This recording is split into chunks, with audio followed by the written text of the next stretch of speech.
Hola, ¿qué tal? Bienvenidos, estimados estudiantes, a esta modalidad de aula virtual. Mi nombre es Alberto Farías Grameña y soy el profesor a cargo de esta asignatura.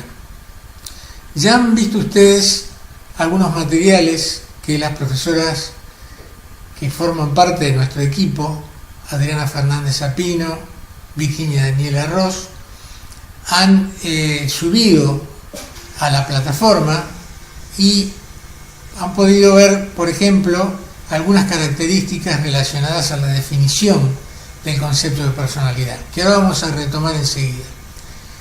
Es muy importante tener en cuenta que lo que vamos a ir viendo a lo largo de este primer cuatrimestre en relación a ciertos conceptos y contenidos teóricos va a iniciar ese desarrollo justamente teniendo en cuenta una definición muy sintética que, insisto, ustedes seguramente han visto ya en una presentación de un PowerPoint que hemos subido a la plataforma, y esa definición, que ahora la vamos a reiterar, es la que da pie a una serie de desarrollos teóricos y prácticos intentando responder algunos contenidos de esa definición.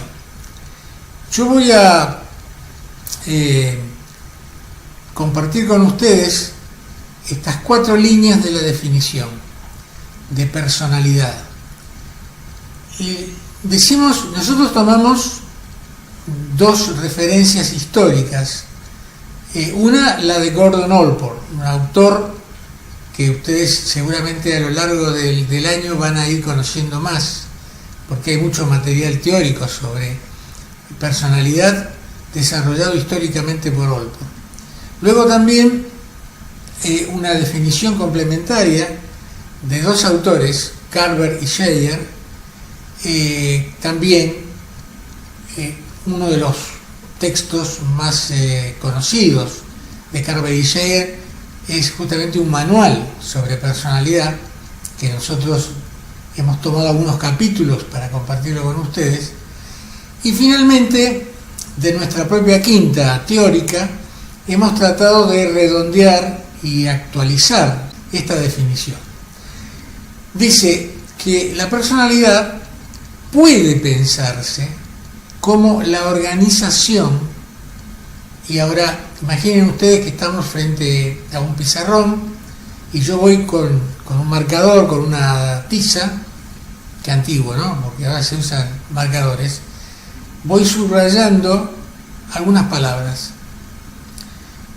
Organización dinámica dentro del individuo de los sistemas psicofísicos que crean patrones característicos de acciones, pensamientos y sentimientos. Empiezo de atrás para adelante. Pensamientos, acciones, pensamientos y sentimientos son los 3 componentes de lo que en psicología llamamos conducta, comportamiento. Es decir, la acción observable, yo escribo en un pizarrón, es comportamiento, es conducta. Ustedes van a ver muchas veces en textos behavior, conducta, comportamiento en inglés. Los pensamientos, que obviamente va de suyo, no son observables fuera del sujeto que piensa, es una conducta. Pensar es un comportamiento. Y los sentimientos, la emocionalidad, forman parte justamente del comportamiento. En definitiva, el comportamiento, objeto de estudio científico de la psicología, la conducta, el comportamiento, vamos a darlo estos 2 conceptos por similar, ¿no? Conducta y comportamiento, son el objeto de estudio de la psicología, no otra cosa, no la mente, las emociones, el alma. Si bien etimológicamente el concepto de psicología, psique, es alma, logos, psique, pero esto es una cuestión histórica, mítica, si ustedes quieren anecdótica. La psicología científica, como ciencia mayor, estudia el comportamiento, y al estudiar el comportamiento estudia la acción, el pensamiento y la emoción. Hay comportamientos solamente que se limitan a la acción, sin pensamiento y sin emoción. Hay emociones sin acciones. ¿Hay pensamientos sin emociones? No. Si yo estoy pensando algo, ese pensamiento está ligado fuertemente con la emocionalidad. Esa emocionalidad puede ser mayor, menor, etcétera, no importa. Pero pensamiento, acción y emoción son tres elementos inextricables que forman parte del comportamiento. Eso no quiere decir que una persona, según su estilo de personalidad, según su perfil de personalidad, tienda más a cargar más ciertas cuestiones vinculadas con la emocionalidad que con ciertos razonamientos, ciertos pensamientos. Otras personas tenderán a cargar más las acciones, vincularán la emoción con la acción. Y no sé, tuve un gran impulso, no lo pensé. Otros dirán, pero ¿por qué no le contestaste? Y lo que pasa es que me puse a pensar y me di cuenta que no me convenía, una persona más racional. Hay personas más emocionales, no es que otros no lo sean, sino que estas son personas donde predomina la emocionalidad en su personalidad. En otras personas predominan las acciones, son personas más de acción, y en otras personas predominan más el pensamiento. Dan vueltas sobre el pensamiento, no se deciden a actuar, evalúan los riesgos, y quizá limitan las emociones, las mantienen ahí, para que no se muevan demasiado, no toman determinadas acciones, no hacen determinadas cosas porque primero lo piensan mucho, son personas que piensan mucho. Ahora, al estar pensando, no es que no haya emocionalidad, esa persona puede estar pensando y muy angustiada a ver qué hace, si va o no va, ¿sí? Si se anota en el examen, si no se anota en el examen, porque si me va mal, y otro dice, yo voy, si me va como me vaya, y si no volveré a darlo. Es decir, es una persona más de acción. Y la otra persona, antes de dar el examen, bueno, por poco tiene una angustia tan grande como si ahí se le fuera la vida. Es decir, eso justamente lo ideal es que haya un equilibrio entre la acción, el pensamiento y la emoción. Bien, dicho esto, entonces, retomemos un poco la definición que la personalidad puede pensarse en una organización. Enfatizo organización. Organización es un sistema que está articulado, que interactúa, donde un elemento forma parte de una totalidad. Y si ese elemento se modifica, los otros también se modifican. Así funciona, por ejemplo, un equipo. Una organización no es una suma de elementos aislados. Es una sumatoria de elementos vinculados que dependen todos de todos, en distintos niveles, evidentemente, y cuyo resultado final, la calidad del resultado final, es diferente a si fuera la mera sumatoria de los elementos que conforman. ¿Esto qué quiere decir? Juan, Alberto y Adriana individualmente hacen determinadas cosas, pero juntos en equipo producen una sinergia que da un resultado diferente y que no es la sumatoria de lo que hace uno más lo que hace otro más lo que hace. Es el resultado de lo que hacen todos en conjunto. Este es el concepto de organización. El concepto de equipo es un concepto un poco más refinado que vamos a ver en otra oportunidad. Dinámica. Organización dinámica. Porque puede haber una organización estática. Es complicado, una organización está en movimiento, pero enfatiza el concepto de dinámico porque está en constante movimiento. Esto no quiere decir que la personalidad se modifique de un día para el otro. Es más, hay un concepto que nos dice que la personalidad, una vez terminada de configurarse, tiende a mantenerse. Lo que se modifica es la respuesta de la personalidad frente a determinados hechos externos. No existe una personalidad dentro de un frasco, existe una personalidad en interacción con su medio ambiente.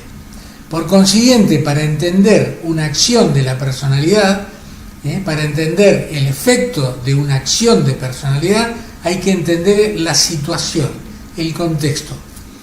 Frente a una misma situación, distintas personalidades actuarán de manera distinta, responderán, interpretarán y interactuarán de manera diferente.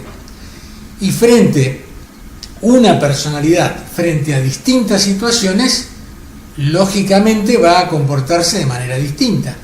No se comporta la persona de la misma manera en una fiesta que en un examen. Ahora bien, que se comporte de distinta manera, ¿qué quiere decir? ¿Quiere decir que cambia la personalidad? No.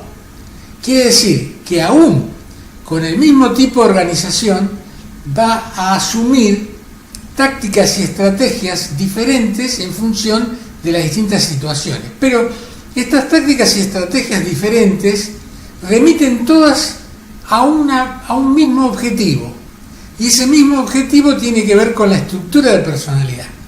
Si la estructura de personalidad es fundamentalmente intelectiva, es decir, donde predomina más el pensamiento, las distintas tácticas a usar tienen que ver con, en definitiva, lograr fortalecer ese proceso de razonamiento.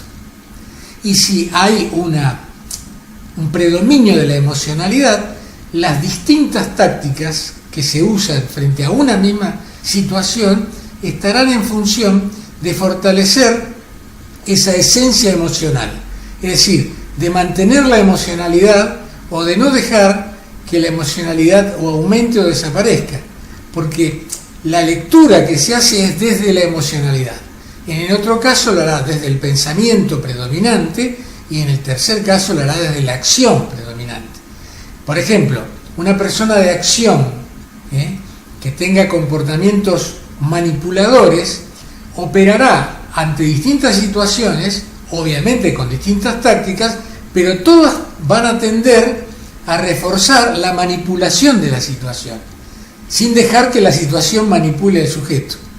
En un extremo, esa manipulación puede llegar a la psicopatía, que es un rasgo, digamos, de personalidad patológica que no vamos ahora a profundizar. Bien, sigo con la definición para después entrar a una segunda parte de este primer contacto teórico, que tiene que ver con un concepto importante en cuanto a la formación de la personalidad, que es justamente cuánto hay de lo heredo constitucional y cuánto hay de aporte del medio ambiente y el aprendizaje de los primeros años de vida en el perfil y en la configuración de la personalidad.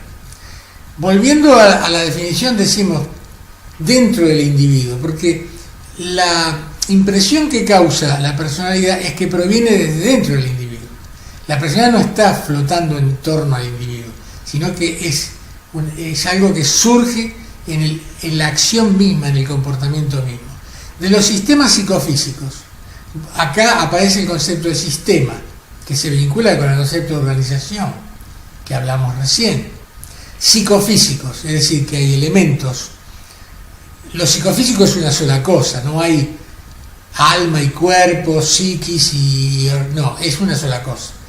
Pero psicofísico en el sentido de que uno observa, como me están observando ahora mismo, a ver las manos, observa el movimiento de lo físico, y también además uno siente, cuando uno está entusiasmado con algo, el cuerpo se hace sentir. Cuando uno está angustiado, se produce un angostamiento, como algo como que falta el aire.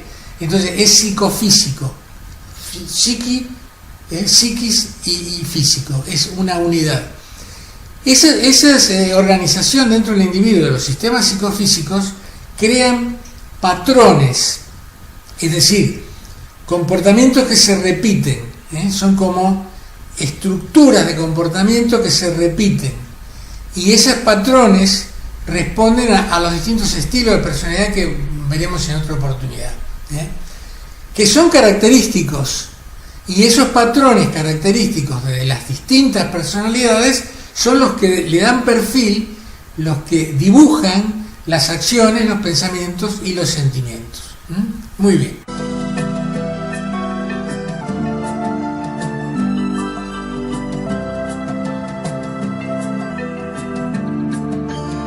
Vamos a entrar ahora, para ir redondeando este primer contacto teórico con ustedes,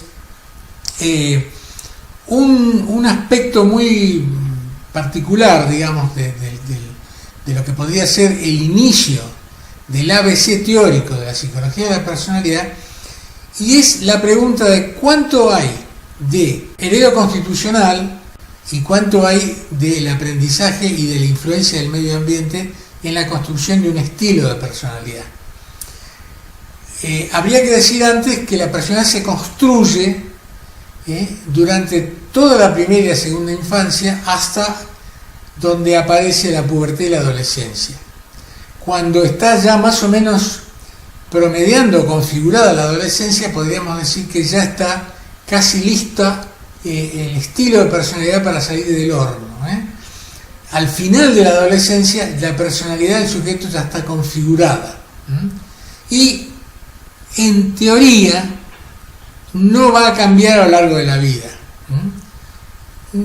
Esto lo ponemos entre paréntesis porque podría haber situaciones extremas en la vida de un sujeto que provocara algunos cambios en ciertos aspectos del comportamiento vinculados a la estructura de la personalidad. Hago una diferenciación entre estructura y estilo. El estilo es producto de la estructura, pero no de una manera automática. El estilo es lo que se observa. La estructura es lo que está debajo del estilo. Distintas estructuras pueden producir estilos parecidos, y un mismo estilo podría referir a estructuras diferentes, ¿sí? ¿Esto qué quiere decir? Que un mismo estilo, por ejemplo, le voy a dar un adelanto, un estilo extrovertido podría estar vinculado a una estructura, llamémosle de personalidad normal, o no patológica, pero también un estilo extrovertido podría estar vinculado con una personalidad psicopática o inclusive con una personalidad neurótica extrema, etc. Es decir, que por lo menos por ahora diferencien estilo de estructura. Y vamos a ver ahora entonces un pequeño vídeo sobre el tema de la relación entre lo heredo constitucional y el medio ambiente, para después cerrar esta primera clase. Universidad Nacional Autónoma de México. Facultad de Estudios Superiores Iztacala. Licenciatura en Psicología. Tutora. Licenciada María Soledad Olazo Pérez. Alumno Federico Morales Gómez. La herencia y el ambiente. Las metas del estudio del desarrollo humano son describir, explicar, predecir y modificar la conducta humana. De acuerdo con esas metas, los científicos del desarrollo han presentado teorías acerca de por qué la gente se desarrolla como lo hace. Recordemos que una teoría es un conjunto de conceptos o afirmaciones relacionados lógicamente, los cuales buscan describir y explicar el desarrollo y predecir qué tipos de conducta podrían ocurrir bajo ciertas condiciones. De este modo, la forma en que los teóricos explican el desarrollo depende en parte de la forma en que contemplan tres temas básicos. 1. El peso relativo dado a la herencia y el ambiente. 2. Si las personas son activas o pasivas en su propio desarrollo. Y 3. Si el desarrollo es continuo o ocurre en etapas. En primer lugar, la herencia es, en orden de adopción, el primer determinante de la conducta y personalidad del ser humano. La genética es la ciencia que estudia la herencia. Los factores innatos, heredados de los padres biológicos, que afectan el desarrollo. cuando se unen el óvulo y el espermatozoide, dotan al bebé por nacer de una estructura genética que influye en una amplia gama de características, que van del color de los ojos y el cabello a la salud, el intelecto y la personalidad. Al enfatizar en la herencia, podemos inferir en que los genes determinan las características heredadas, pues el ADN, ácido desoxirribonucleico, es el portador de todas las instrucciones de cada célula, como una marca original e individual en cada persona o ser vivo. Mendel propuso las leyes de herencia, y así utilizó el término de herencia dominante para explicar los rasgos heredados por el ser u organismo, y finaliza con que de la unión de dos seres paternales, solo uno de los rasgos de ambos predomina sobre el otro, al que predomina se conoce como dominante y el que permanece oculto, o no se hace tan notable se denomina recesivo. A partir de estos principios de Mendel, podemos comprender mejor en la vida cotidiana, frases que a veces cómicas, nos dan una razón muy cierta de la herencia, como lo son: igualito a su papá, con los mismos gestos que su padre, salió la madre, es la viva imagen de la madre, entre otros.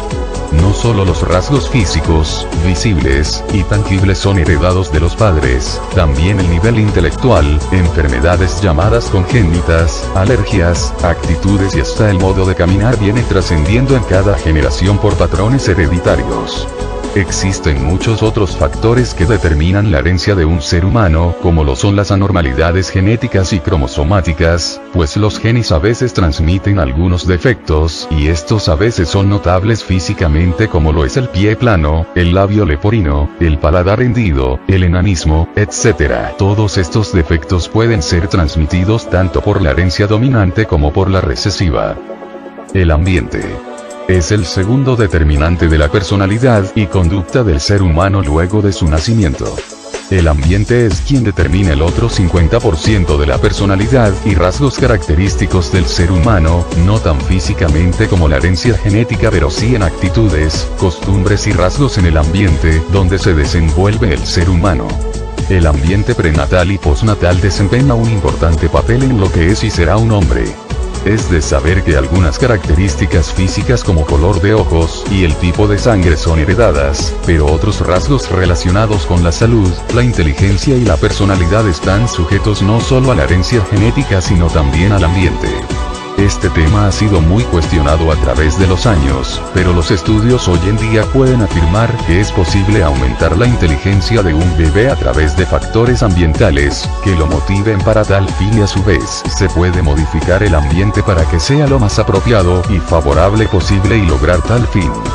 La incidencia de la naturaleza y la crianza depende de múltiples factores, pero estas dos serán interminablemente inseparables, siempre estarán tomadas de la mano para determinar a un individuo. Por ejemplo, la cognición y la personalidad están más sometidas a variaciones debido a la experiencia. Debido a los tipos de familias en las que crecen los niños, las escuelas a las que asisten y la gente que encuentran. ¿Cómo operan juntos la herencia y el ambiente? Actualmente, a medida que la investigación en la neurociencia cognitiva y la biología molecular destaca cada vez más la complejidad del desarrollo, muchos científicos del desarrollo han llegado a considerar que una aproximación únicamente cuantitativa al estudio de la herencia y el ambiente es simplista. Collins y otros, 2000. Consideran que estas dos fuerzas están entrelazadas y son inseparables. En lugar de considerar que los genes y la experiencia operan directo sobre un organismo, consideran que ambos son parte de un complejo sistema de desarrollo. Gottlieb, 1991. Un ejemplo tácito de la interacción de la herencia-ambiente es el alcoholismo, pues, es posible que los alcohólicos nazcan con esa condición, no que se vuelvan alcohólicos. Existen evidencias de que esta enfermedad viene de familia y coexiste un alto riesgo de padecerla y se origina en la interacción de factores tanto hereditarios genéticos como ambientales. De allí se concluye que los hijos de alcohólicos son 4 veces más propensos a desarrollar el alcoholismo por sí mismo que los hijos de los que no lo son. El ambiente compartido. ¿Qué hace a los hermanos diferentes? Aunque dos niños de la misma familia tengan un sorprendente parecido físico, los hermanos pueden ser muy diferentes en intelecto y en especial en la personalidad. Lovin, 1989. Si una razón son las diferencias genéticas o temperamentales, que llevan a los niños a necesitar diferentes tipos de estimulación o a responder de manera distinta a un ambiente familiar similar. Referencia: Papalia, de Yols, S. 2005, Desarrollo Humano. Octava edición. Colombia. McGraw-Hill, páginas 14, 18, 29, 31, 69, 112. Bien. Esta relación entre nature-nurture, entre innato adquirido, la planteó muy bien históricamente en un libro que después se hizo una suerte de, entre comillas, bestseller en el mundo de la psicología de la personalidad, que es un investigador, Jean-Claude Filloux, en el año 1957, escribió un libro, editó un libro que se llama La personalidad, La personnalité. Es un libro que marcó muchos elementos para pensar lo innato y lo adquirido. En este sentido, esa relación nosotros la fuimos desarrollando a través de un modelo complementario que está enfocado desde la incidencia de lo social, y este modelo lo hemos denominado SB, SBP, que son las iniciales de tres conceptos, tres nociones, que son lo social, lo biológico y lo psicológico. Por lo general se habla de la articulación biopsicosocial. Se dice el hombre es el resultado de una articulación, de un proceso biopsicosocial. De acuerdo, completamente, pero vamos a alterar el orden. Nosotros hablamos de socio-biopsíquico. ¿Por qué? Porque en la flecha del tiempo, históricamente, lo social antecede a lo biológico del individuo, porque estamos haciendo un análisis de caso, del individuo, no de todos los individuos. Entonces decimos, lo social, la configuración social, es anterior al individuo. Cuando un individuo nace ya con una historia. Esa historia intrauterina tiene que ver con un contexto, si fue deseado, si no fue deseado, cuál es la situación socioeconómico-cultural. Cuando los padres dicen, me encantaría que fuera una nena, me encantaría que fuera un varón, le voy a poner tal nombre, cuando mi primer hijo va a llevar el nombre de mi abuelo, etcétera, etcétera. Las peleas, no sé, las discusiones de la pareja, no, ponele tal nombre, no me gusta, para una nena no me... Todo eso hace a la historia prenatal. Entonces nosotros hablamos de socio. Una vez que el individuo nace, ese cuerpo biológico cae en una red social nuevamente, es decir, proviene de lo social y cae en esa red social que ya está preparada para recibirlo, para rechazarlo o para recibirlo con las mejores intenciones.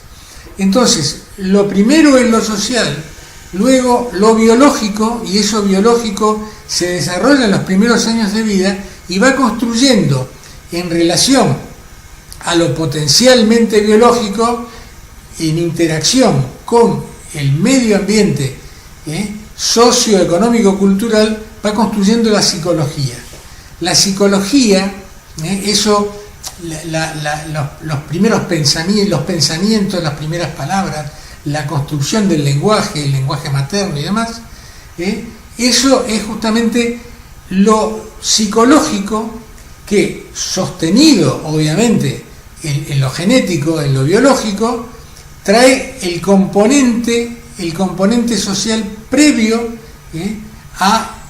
inclusive hablamos previo a la inseminación misma, a la relación de espermatozoide y óvulo. Todo eso va a reaparecer, todo eso previo va a reaparecer en el momento del nacimiento. Entonces, lo social, lo biológico y lo psicológico dan como resultado los fundamentos o los basamentos de lo que va a ser después la personalidad, el estilo de personalidad y la estructura de personalidad. Y en relación a esto, para redondear, adelantamos tres conceptos que también vamos a ir desarrollando. Estos tres conceptos, muy relacionados con esto que estoy comentando, los socio-biopsicológicos, son los conceptos históricos de temperamento, carácter y personalidad. Temperamento, carácter y personalidad. El temperamento son los elementos heredados, son los elementos genéticos de alguna forma. Esto que decimos que ese temperamento surge como acá está la base que va a interactuar con lo social. El temperamento en relación, los primeros años de vida, en relación con el contexto sociofamiliar, va a dar como resultado unas constantes que van a ser las constantes del carácter. Carácter es una palabra cuya etimología quiere decir cuña, lo que queda marcado. Lo caracterológico queda marcado. Todavía no es la personalidad, pero son como los fundamentos, como las bases, los basamentos. Lo temperamental y lo caracterológico son los basamentos sobre el que se va a construir la personalidad.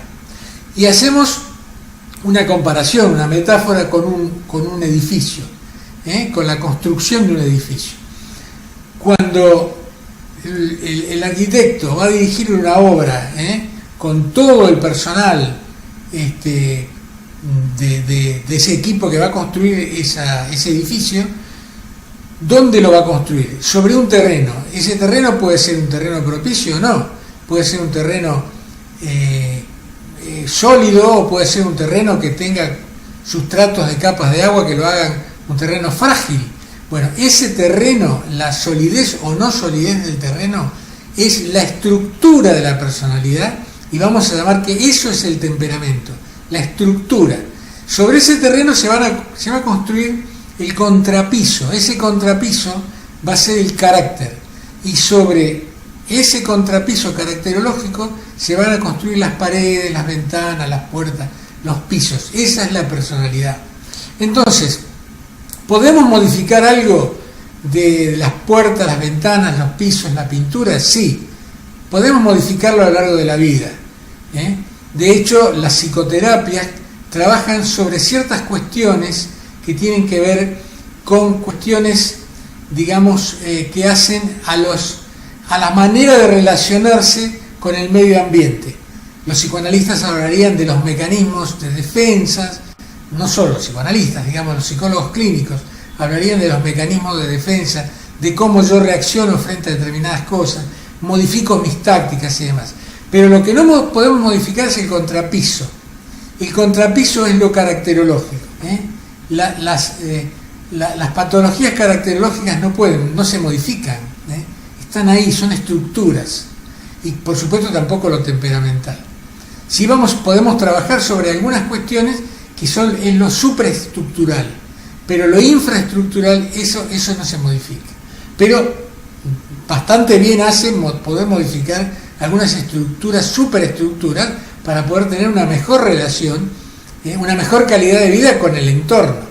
Frente a las frustraciones, ¿qué hago yo? ¿Me amargo constantemente? ¿Me desespero? ¿O trato de ver cómo puedo solucionarlo? ¿Lo tomo de manera más tranquila? Frente a las relaciones que de alguna manera me ponen delante piedras en el camino, ¿cómo las manejo? Bueno, esto tiene que ver justamente con las intervenciones que trabajan sobre algunos aspectos de la personalidad, pero no sobre el carácter. Bueno, dicho esto, quedamos para un segundo encuentro donde vamos a retomar esto y de paso les adelanto que vamos a trabajar mucho con interacción, vamos a hacer tutorías. Bien, será hasta la próxima y muchas gracias.